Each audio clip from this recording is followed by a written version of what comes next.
Hello friends, welcome to my channel cooking and beyond by Induji. இன்றைக்கி நான் ஒரு பட்டாணி மசாலா சுண்டல் பண்ணியிருக்கேன். சுண்டல் மாதிரி இல்லை, அந்த பீச்லலாம் கொடுப்பாங்க பாருங்கள், சமோசாக்கு மேலே ஊற்றுறதுக்கு தண்ணியாக ஒரு வெள்ளை பட்டாணி. அது எப்படி பண்ணணுன்னா உங்களுக்கு நிறைய பேர் தெரிஞ்சிருக்கும், தெரியாதவங்களுக்கு அது யூஸ்ஃபுல்லாக இருக்கும். நான் நைட்டே நல்லா அலம்பிட்டு நல்ல தண்ணியில் ஊற வச்சுட்டேன்.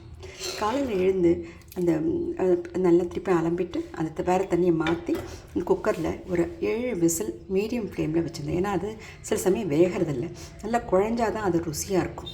அதனால் மீடியம் ஃப்ளேமில் 7 விசில் கொடுத்துருந்தேன். அதுக்கு வேண்டி தண்ணி போட்டு கொஞ்சோண்டு மஞ்சள் பொடியும் போட்டு ஒரு ட்ராப் எண்ணெயும் போட்டு நல்லா வேக வச்சுட்டேன். பெருங்காய பொடியும் போட்டுட்டேன். அது அப்படி இருக்கட்டும். அப்புறம் கடாயில் என்ன பண்ணா எண்ணெய் போட்டு சீரகமும் கடுகும் தாளிச்சிட்டு கருவேப்பிலையும் தாளிச்சிட்டு வெங்காயம் தக்காளி இஞ்சி பூண்டு பேஸ்ட் எல்லாம் நல்லா அரைச்சிட்டேன். அந்த பேஸ்ட்டை போட்டு நல்லா வதக்கிட்டு அந்த ரா ஸ்மெல் போன பிறகு அதுக்கு வேண்டிய மசாலா பொடியெல்லாம் போட்டேன்.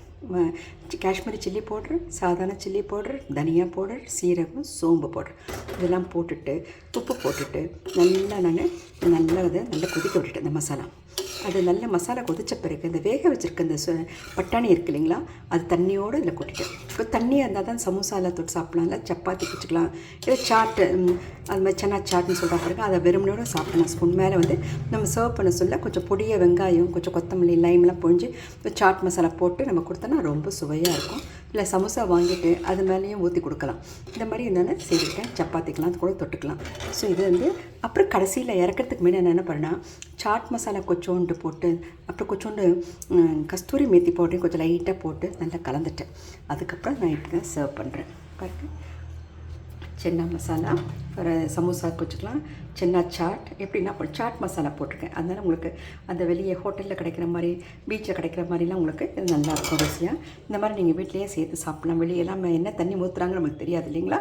இந்த மாதிரி குழந்தைங்களுக்கு பண்ணி கொடுத்தா நல்லா அழகாக சாப்பிடுங்க. குழந்தைங்க அருமையாக கொடுக்கலாம். குழந்தைங்க கொஞ்சம் கஷ்டப்பட வேண்டியிருக்கும், but it's worth the trouble. நீங்கள் செய்து பாருங்கள். Thanks for your time. அப்புறம் do subscribe to my channel, share with your friends, and please give me a thumbs up if you like this video. Thank you so much.